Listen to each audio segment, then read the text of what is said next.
volunteers is battling to save a Victorian cemetery that's become overgrown and been vandalised after decades of neglect. Gravestones of the rich and famous from 19th century Scotland have been damaged or destroyed.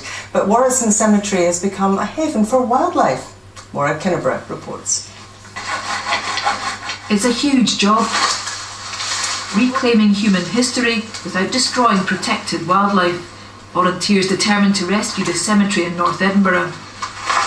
Well, it's an absolute nightmare because you really need to have a good team of enthusiasts to tackle all the brambles and the trees and shrubs that are springing up. Warriston was one of the first private garden cemeteries, designed to show off the status of the great and good, a kind of who's who of Victorian Edinburgh. But over the centuries, nature's reclaimed much of our past. The monuments have suffered neglect and vandalism.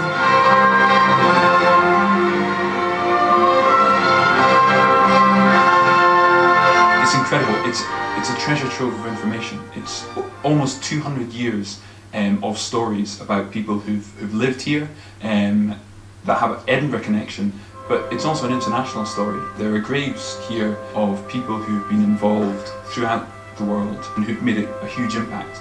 We're uncovering those stories and bringing them back to life.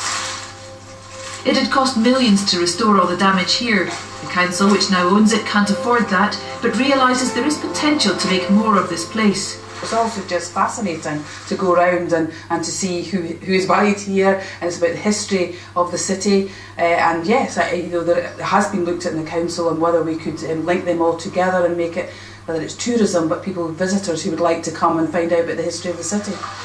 One headstone at a time, these human stories are being revived.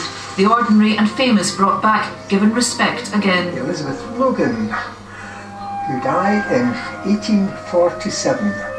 So at long last they can now have a clear vision of the cemetery.